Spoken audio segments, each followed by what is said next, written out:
वेदाहमेतं पुरुषं मान्तं आवेत्य वर्णं तं से परस्तां तमेव विदित्वाति मृत्युमेति नान्यपन्था विद्यते नान्यपन्था विद्यते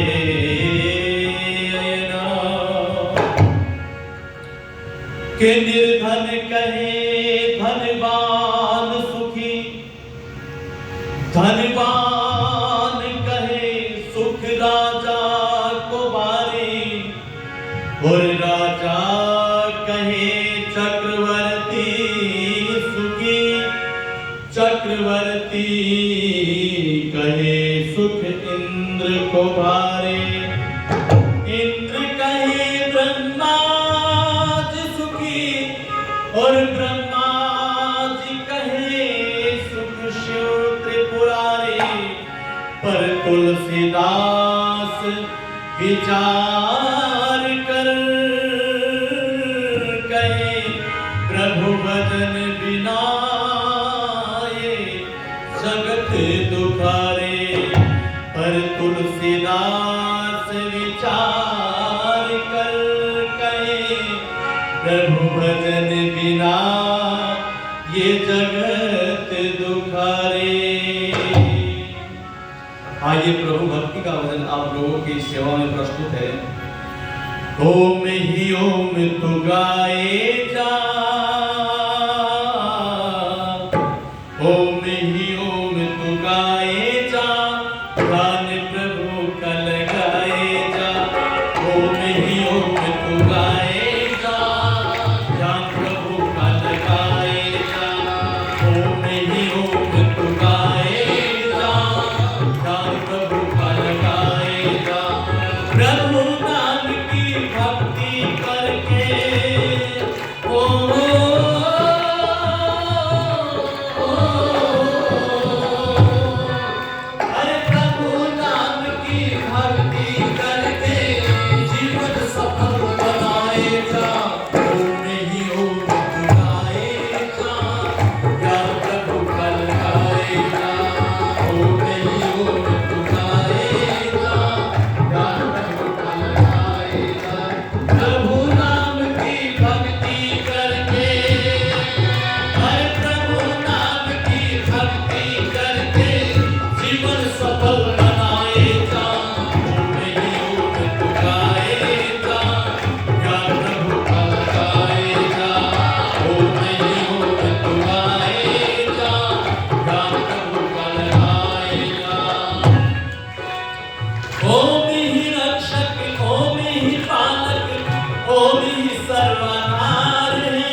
ही ओम तू गाए जा।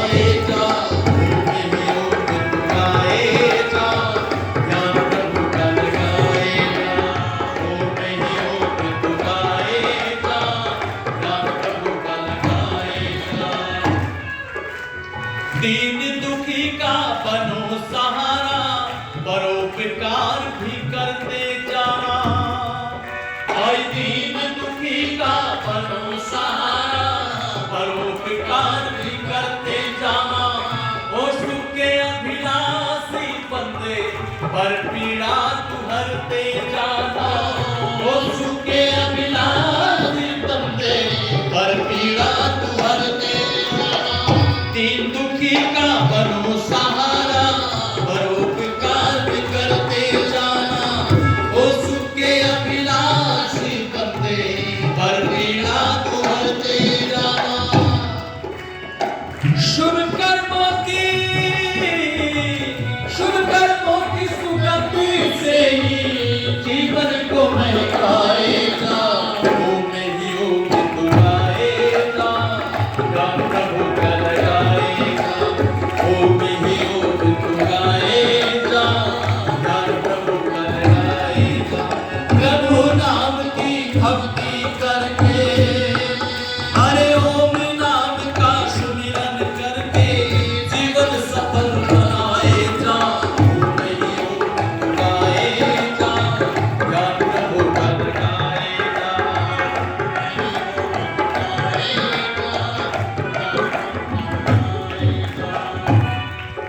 अरे साधक बन तू कर ले साधना, साधक बन तू कर ले साधना, ईश्वर की कर आराधना। साधक बन तू साधना कर ले, ईश्वर की आराधना कर ले। प्रभु नाम के मोती लुट रहे, तू भी अपनी झोली भर ले।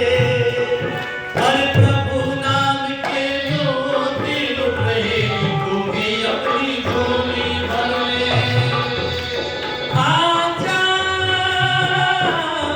आजा, अरे आजा भी प्रभु शरण में, आजा भी प्रभु शरण में, आनंद घर को पाएगा, ओम ही ओम तू गाएगा, ज्ञान प्रभु का लगाएगा, ओम ही ओम तू गाएगा। प्रभु नाम की भक्ति करके, प्रभु नाम की भक्ति करके जीवन सफल बनाएगा, ओम ही ओम तू गाएगा, ज्ञान प्रभु का लगाएगा।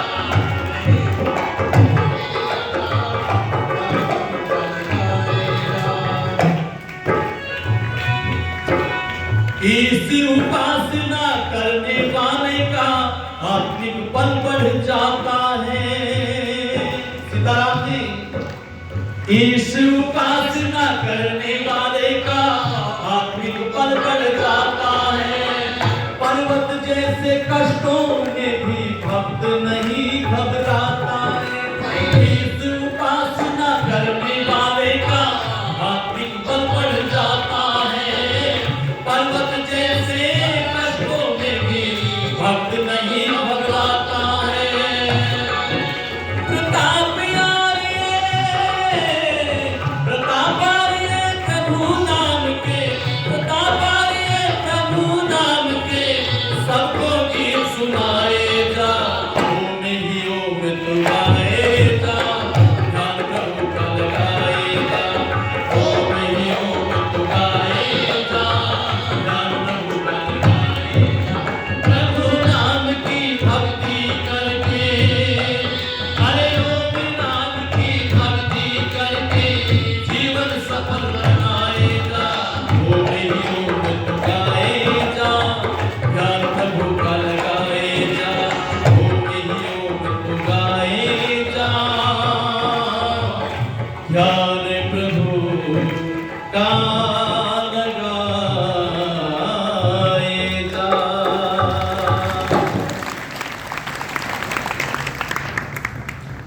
परमपिता परमात्मा का धन्यवाद करने के पश्चात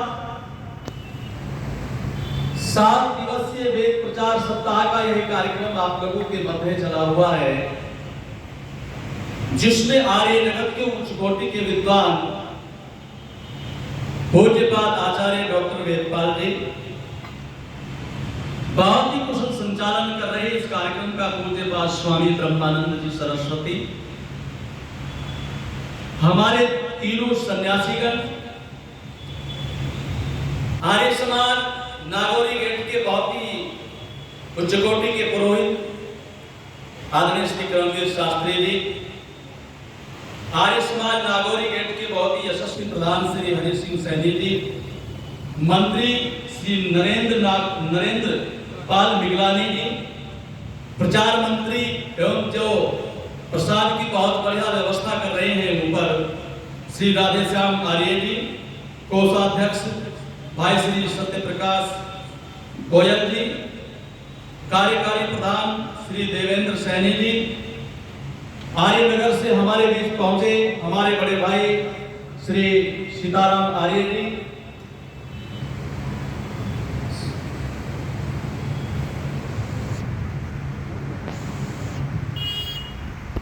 और हमारे देवेंद्र सैनी जी जो कार्यकारी प्रधान है। आदरणीय स्वामी जी कह रहे हैं कि आप उन्हें भूल जाते हो, मैंने कहा नहीं, ऐसी बात नहीं है। आदरणीय श्री राम कुमार आर्य जी, सभागार में उपस्थित सभी धर्मिष्ठ बंधुओं, वंदनीय पूजनीय मातृशक्ति, जो विभिन्न आर्य समाजों से बनाए हुए समस्त आर्य सज्जन,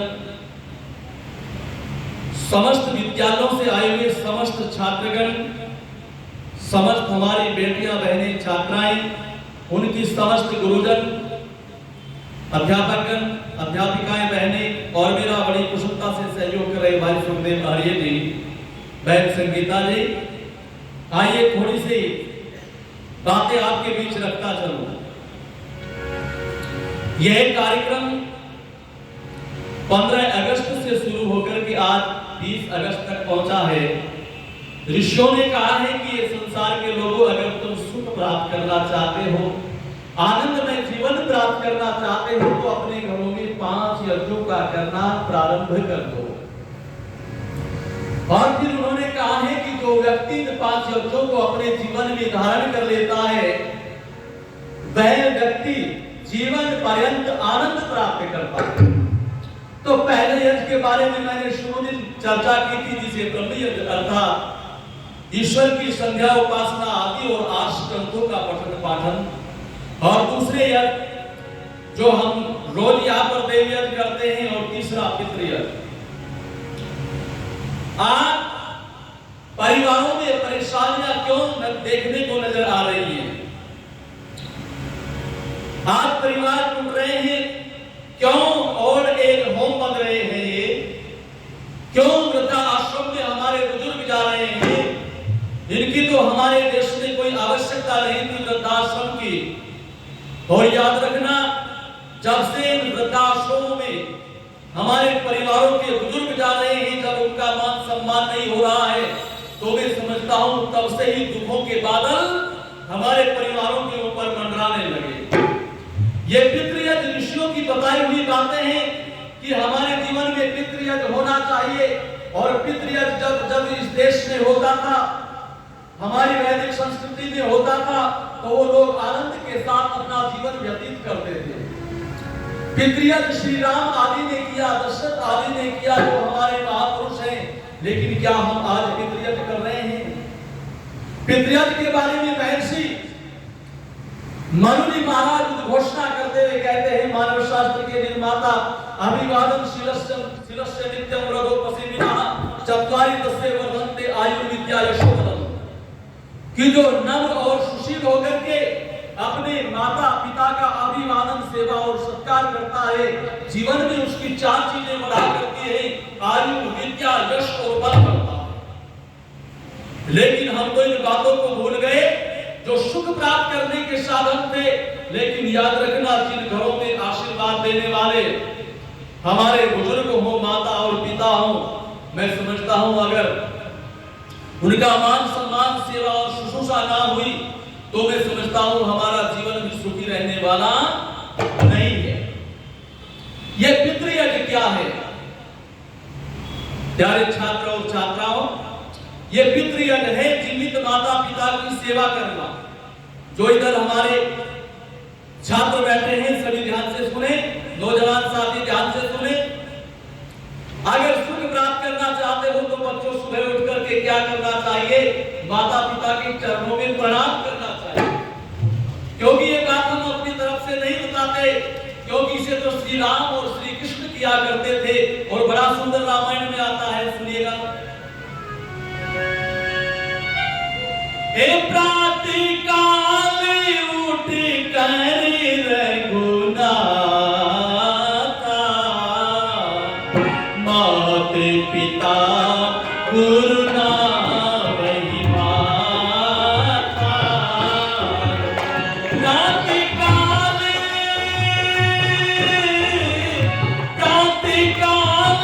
उठ कर रघुनाथा, मात पिता गुरु ना वही माता। तो प्रातःकाल उठ करके श्री राम, लक्ष्मण, श्री कृष्ण आदि जो हमारे महापुरुष थे, वो माता पिता के चरणों की वंदना किया करते थे। तो हमें भी अगर सुखी जीवन बनाना है, हम भी क्या करें? सुबह उठ करके माता पिता को प्रणाम करें, विद्यालय या कॉलेज आदि से आकर के माता पिता को प्रणाम करें, और जीवन में सुख प्राप्त करना चाहते हैं तो उनकी सेवा करें। जो नौजवान साथी बैठे हैं उनसे भी मेरा निवेदन रहेगा, क्योंकि जिन घरों में जीवित माता पिता बैठे हों, उनकी सेवा शुश्रूषा करना अपने जीवन को संवार लेने का नाम है। दो शब्द आते हैं, एक सेवा आती है, एक शुश्रूषा आती है।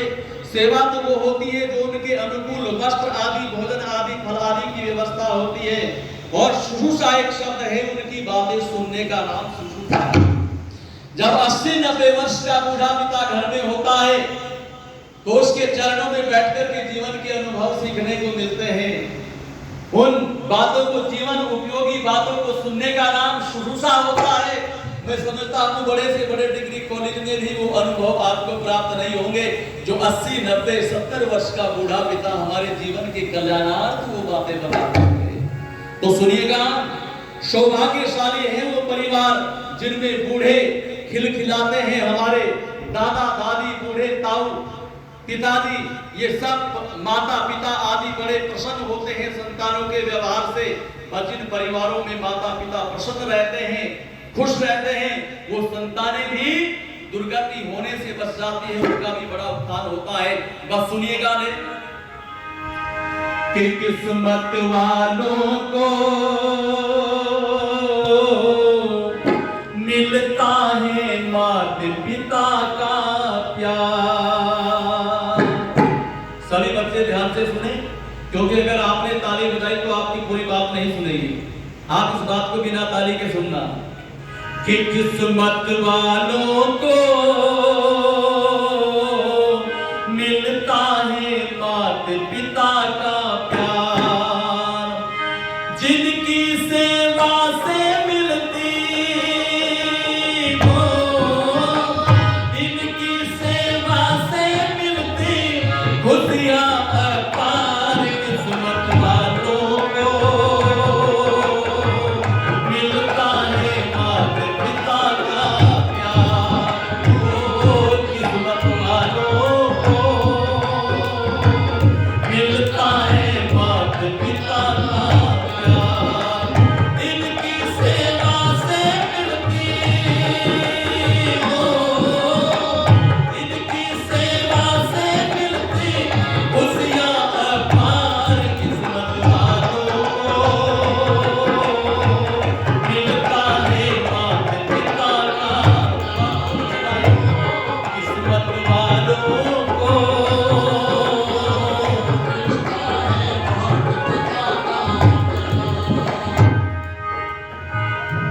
जन्म समय में माँ बच्चे के कितने कष्ट उठाती हो, जन्म समय में माँ बच्चे के कितने कष्ट उठाती। इस पर कोई आँच न आएगा, मृत्यु से भी टकराती हो, इस पर कोई आँच न आएगा, मृत्यु से भी टकराती। कर जाती पल पल अपना, कर जाती पल पल अपना जीवन बलिहार। किस्मत वालों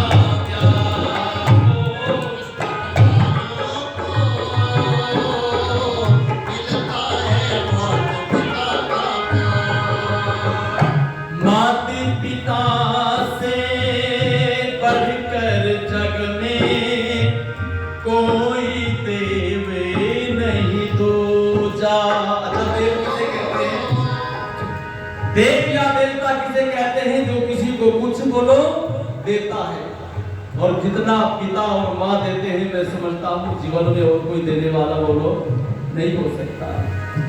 माते पिता से बढ़कर जग में कोई देव नहीं दूजा। जन्म के दाता ये मात पिता है, कर लेना इनकी पूजा। जन्म के दाता ये माता पिता है, कर लेना इनकी पूजा। इनके हमारे ऊपर, इनके हमारे ऊपर अनगिन उपकार किस्मत वालों को मिलता है मात पिता का प्यार। किस्मत वालों को मिलता है मात पिता का प्यार।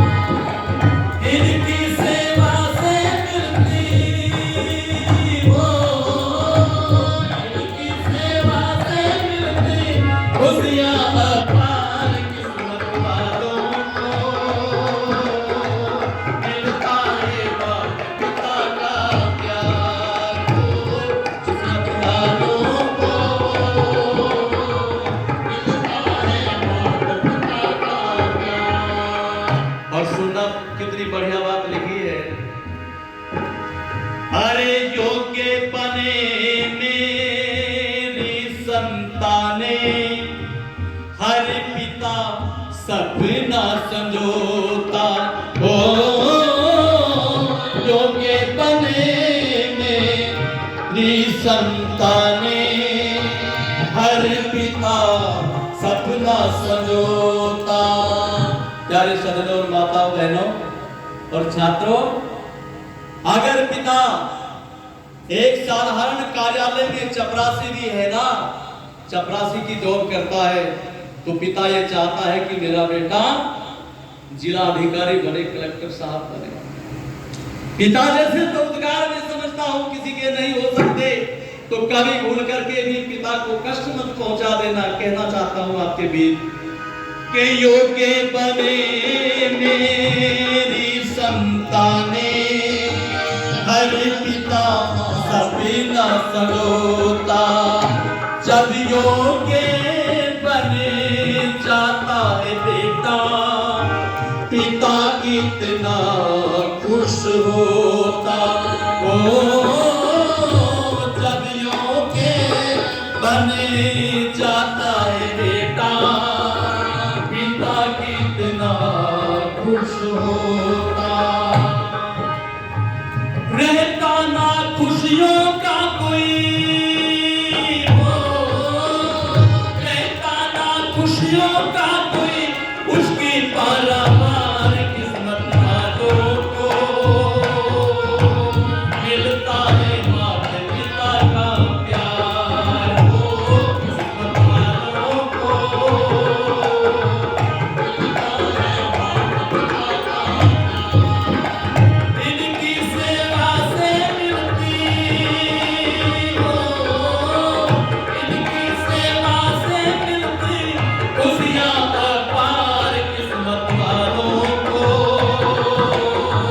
मिलता है मात पिता का प्यार। योग्य बने मेरी संताने, हर पिता सपना संजोता। निवेदन कर रहा था आपके सामने, और सुनो पिता का हृदय कैसा होता है। एक थाने में एक नौजवान के पिताजी साधारण सिपाही, एक कांस्टेबल है, और इस सिपाही की एक और साथी है। एक दिन दोपहर में जब बैठे हुए हैं दोनों पास पास में, दूसरे सिपाही से कहता है, उसने कहा दीवान जी आपको एक बहुत बढ़िया न्यूज सुनाना चाहता हूँ, बड़ी खुशी की खबर सुनाना चाहता हूँ। उन्होंने कहा ऐसी क्या खबर है दीवान जी? बोले खबर ये है कि ये जो महीना चल रहा है जून का, इसी जून के महीने में मेरा बेटा सीओ क्षेत्राधिकारी बनकर के आ रहा है। और आपको क्या बताऊं, केवल सिपाही की नौकरी से इतनी बड़ी नौकरी नहीं प्राप्त हो सकती। मेरे बेटे ने बहुत पुरुषार्थ किया है और कहा था पिताजी मैं ऑफिसर बनना चाहता हूं, और फिर उसने कहा पिताजी आपकी इतनी तनख्वाह नहीं है जो आप मुझे ऑफिसर बना दें। मैंने अपने बेटे से कहा था कि बेटे मेरे पास 10 किला जमीन है, अगर 10 के 10 मुझे बेचना पड़े तो मैं तुम्हें भी बड़ा अधिकारी बना करके छोड़ूंगा, मैं 10 के 10 किलों को बेच दूंगा, लेकिन तुम्हें बड़ा अधिकारी बनाने में पैसे की तो मैं कमी नहीं तुम्हें खाने दूंगा, लेकिन पुरुषार्थ तो तुम्हें ही करना पड़ेगा। और फिर कहा कि मेरे बेटे ने भी पूरी मेहनत की है, जी जान से मेहनत की है, और उन्होंने मुझे न्यूज़ सुनाई थी कि इसी महीने मुझे मुझे ड्यूटी मिल जाएगी इसी महीने, और मैं क्षेत्राधिकारी बनकर के आऊंगा। बस 10-12 दिन रह गए दीवान जी, ये तुम्हें गुड न्यूज़ सुना रहा हूँ, आपको भी मिठाई खिलाऊंगा। जब ये बात उस दूसरे सिपाही से कही तो दूसरा सिपाही कहने लगा, बोले दीवान जी ये तो बात आपने बहुत बढ़िया बताई, पर एक बात बताओ, आप तो एक साधारण सिपाही ठहरे और तुम्हारा बेटा जो एक क्षेत्राधिकारी बनकर के आएगा, सीओ साहब बनकर के आएगा, अगर उसका आना इसी थाने में अचानक हो गया, इसी थाने में उनका दौरा हो गया, तो क्या आप उन्हें सैल्यूट करोगे? ये बात तो पिताजी के लिए बड़ी आनंद देने वाली थी। अगर आपका बेटा यहाँ पर सीओ साहब बनकर के इसी थाने में आ गया, क्या आप उन्हें सैल्यूट करोगे? उन्होंने कहा दीवान जी क्या बात करते हो सैल्यूट करने की, मैं तो भगवान से दिन रात प्रार्थना कर रहा हूँ, ईश्वर से ये प्रार्थना कर रहा हूँ कि जितना भी जल्दी हो सके मेरा बेटा क्षेत्राधिकारी बनकर के आए। आप एक बार सैल्यूट करने की बात कहते हैं, मैं तो 1000 बार सैल्यूट कर दूंगा, लेकिन मेरा बेटा सीओ बनकर के तो आ जाए। नौजवान साथियों, ये उद्गार, ये सम्मान और ये हृदय से प्रेम तो केवल पिता ही कर सकता है।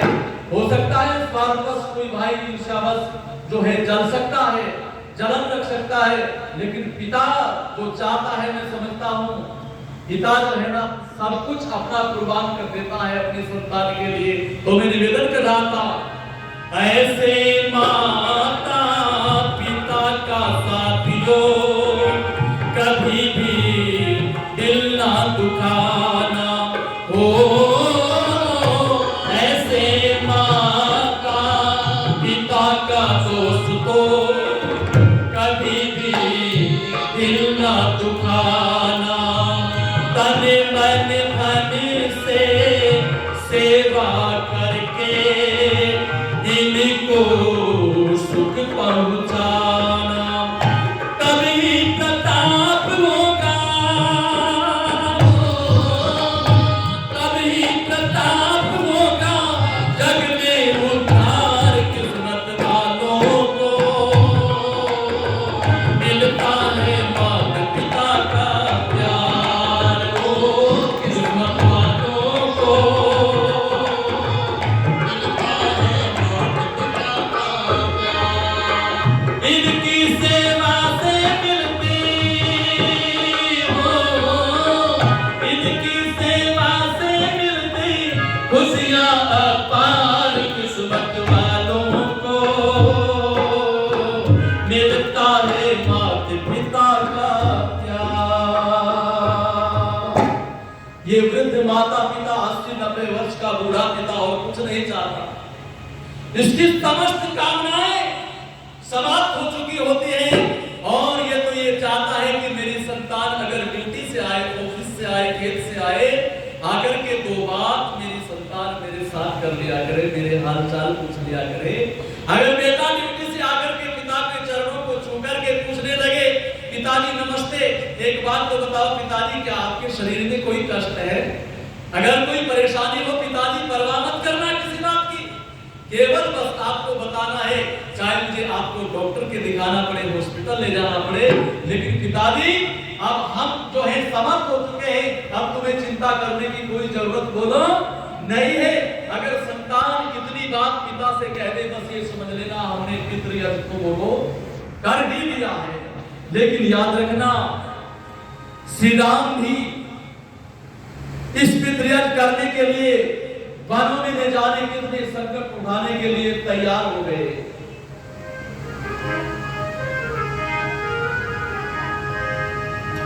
माता कैकेयी ने अपने 2 वरदान मांगने के लिए कहा, किससे? महाराज दशरथ से, और कहा कि महाराज आज मैं अपने 2 वरदान मांगना चाहती हूं। उन्होंने कहा, मानो इसमें क्या बात है, क्यों सकुचाती हो? बोले, वरदान को भवन में जाकर के लेटी हुई है। बोले, इसको भवन में आकर के लेटने का कोई औचित्य तो नहीं था, इसे तो आप वैसे नहीं बता देती, आप इतनी गमगीन क्यों हैं? उन्होंने कहा, मैं इसलिए सोचती हूँ कभी महाराज मेरी बात को जो है टाल ना दें। अच्छा बताओ क्या है तुम्हारे 2 वरदान, आप उन 2 वरदानों को मांग लो। उसने कहा, पहले वरदान में मैं भरत को अयोध्या का राजा बनाना चाहती हूँ, और दूसरे वरदान में श्री राम को मैं 14 वर्षों के लिए वनों में भेजना चाहती हूँ। बोलो प्यारे सुनो, जब ये बात महाराज दशरथ ने सुनी तो हिल गए महाराज दशरथ, और कैकेयी के आगे हाथ जोड़ करके कहने लगे, महारानी आप अपने बेटे भरत को तो अगर राजा बनाना चाहती हैं अयोध्या का तो बेशक बना लीजिए, लेकिन आप एक काम करना, मेरे प्राण हैं श्री राम ने वन में भिजवाने की बात मत करना। उन्हें कहा, फिर आप अपने कह दो कि मैं अपने वचन हारता हूं, जो आपने मुझे वचन दिए मैं पूरा नहीं कर सकता। इस बात को सुनकर के महाराज दशरथ चुप हो गए। मंत्री को बुलवाया गया, मंत्री सुमंत्र आए। सुमंत्र ने किसे? श्री राम को सूचना दी, और श्री राम जी जिस समय वहां पर पहुंचे और पिताजी की आंखों से आंसू बह रहे हैं, जमीन पर बैठे हैं पिताजी, और आकर के चरणों में जब प्रणाम किया, पिताजी कोई उत्तर नहीं देते हैं, पिताजी मुख घुमा लेते हैं। आज श्री राम सोचते हैं, अरे जब भी मैं अपने पिता के हृदय निकट आता था, मेरे पिताजी मुझे हृदय से लगा लेते थे, बहुत आशीषों की वर्षा करते थे, लेकिन आज पिताजी बोलना नहीं चाहते। श्री राम ने माता कैकेयी से कहा, हे माता, आप ये बताने की कृपा करें, क्या पिता के शरीर में कोई कष्ट है, या पिताजी किसी कारणवश मुझसे रुष्ट हैं, जो मुझसे बात करना नहीं चाहते? तो माता कैकेयी कहते हैं, हे राम, आपके न तो आपके पिता के शरीर में कोई कष्ट है, और न आपसे कोई उन्हें नाराजगी है, इसलिए बोले ऐसी क्या बात है? फिर उन्होंने मेरे प्रणाम का उत्तर क्यों नहीं दिया? बोले वो एक बात से घबरा रहे हैं कि कहीं राम मेरी बात को मानने से इनकार ना कर दे। बोले अच्छा, ये पिताजी ने सोच कैसे लिया कि ये राम अपने पिता की किसी बात को टाल देगा? पढ़ना वाल्मीकि रामायण में बड़ा सुंदर लिखा है। उन्होंने कहा, अगर मेरे पिता मुझे एक बार ये कह दे कि हे राम, तुम हिमालय की चोटी पर चढ़ करके छलांग लगा दो, तो ये राम एक पल की भी देरी बोलो नहीं करेगा, और यूं कहने लगा, फिर क्या चाहती हो मां? उन्होंने कहा, इन्होंने मुझे वरदान देने के लिए कहा था, मैंने अपने दोनों वरदान मांग लिए, मैं चाहती हूँ आप वनों को जाएं, और जिस राज्य का आपको राज्याभिषेक होना था, उस राज्य का राज जो है वो भरत करे। तो बड़ा खुश होकर के श्री राम जी कहने लगे, इसमें फिर घबराने की कौन सी बात है? और यूं कहने लगे श्री राम कि आदेश जो भी हो नहीं टालेगा राम। अरे मेरे पिताजी एक बार, महाराज दशरथ श्री मेरे पिताश्री एक बार आदेश तो करते हैं कि आदेश जो भी हो नहीं टालेगा राम। फकीरों का वेश अपना, फकीरों का वेश अपना बना लेगा राम। आदेश जो भी होना टालेगा राम। आदेश जो भी होना टालेगा राम। फकीरों का वेश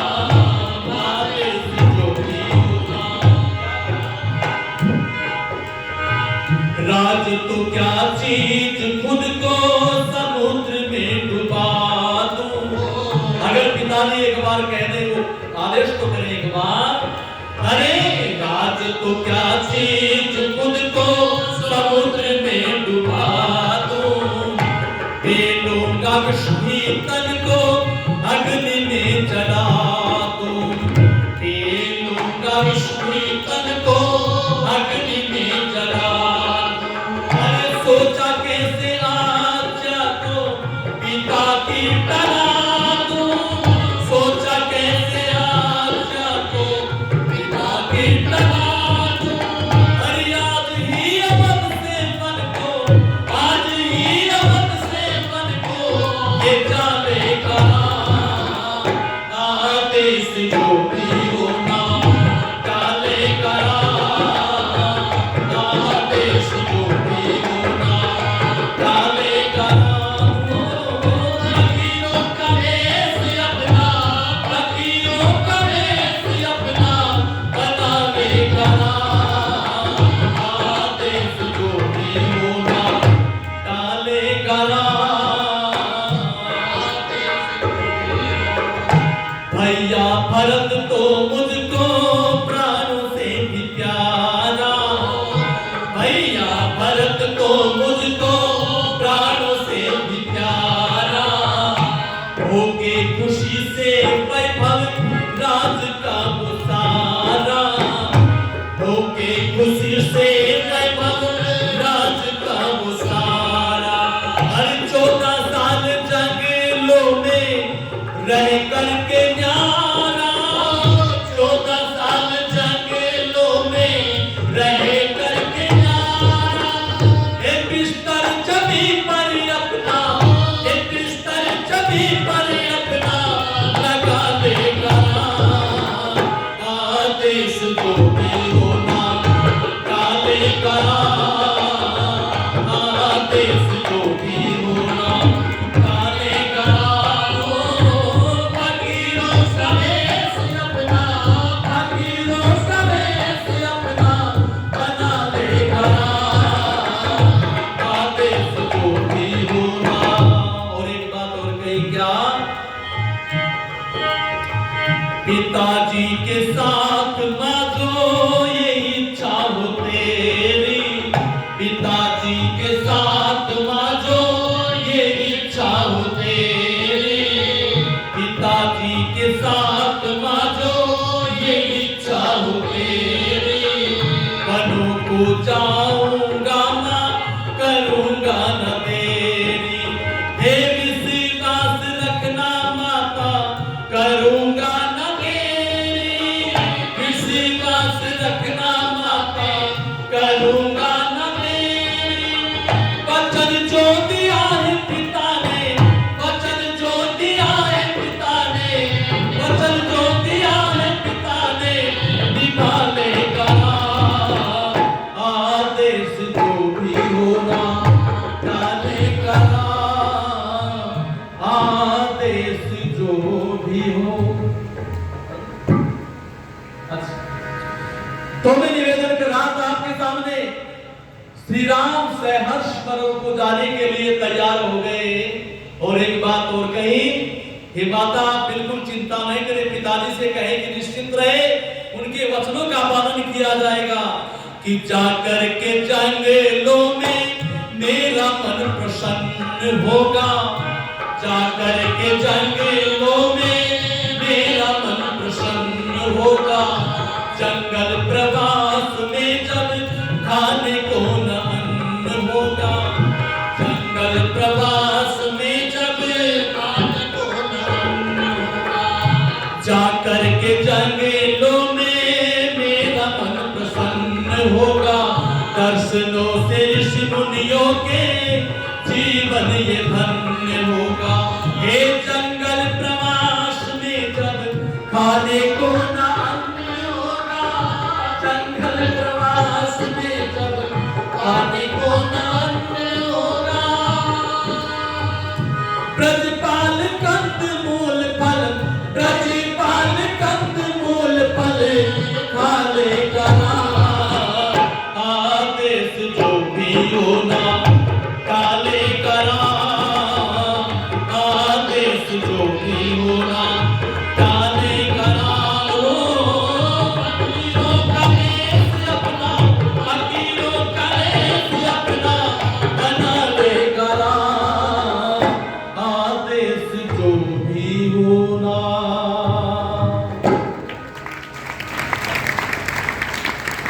इसलिए हमें क्या करना चाहिए? आप प्यारे बच्चों और मेरी बेटियों बहनों, जो माता पिता को जिसके लिए शर्म से झुकना पड़े, ऐसा कार्य जीवन में भूल करके भी मत करना। ऐसे कार्य सदैव करते रहना जिससे माता पिता की पगड़ी ऊंची होती हो। क्या नाम भाई साहब? भाई साहब ने 200 रुपए पुरस्कार दिया है, उनका बहुत बहुत धन्यवाद। जी भाई आदरणीय श्री सीताराम जी जो आर्यनगर से हमारे बीच आए हैं, 100 रुपए देकर के वो भी सम्मान कर रहे हैं। आप सभी ने मेरी बातों को ध्यानपूर्वक सुना है, इसलिए हम ज्यादा से ज्यादा माता पिता की सेवा करें। वृद्धा आश्रम में भेजने का मन में ख्याल तक ना रखें। माता पिता की बड़ी हम सेवा शुश्रूषा करेंगे तो हमारा जीवन आनंदित होगा। इन्हीं भावनाओं के साथ अपनी वाणी को विराम इति ओम शांति। 100 रुपये हमारी बहन शशि आय जी की दे रही है, धन्यवाद। और 100 रुपये कमलेश जी जो धर्मपत्नी सीताराम महाराज जी की, उनकी ओर से भी 100 रुपये आए हैं। बहुत बहुत धन्यवाद। 100 रुपये दिए हैं, धन्यवाद। 500 रुपये सभी को 100 रुपये दे रहे हैं हमारे कृष्ण पाल जी तोमर जो आर्य समाज से जुड़े हुए हैं। 100 रुपये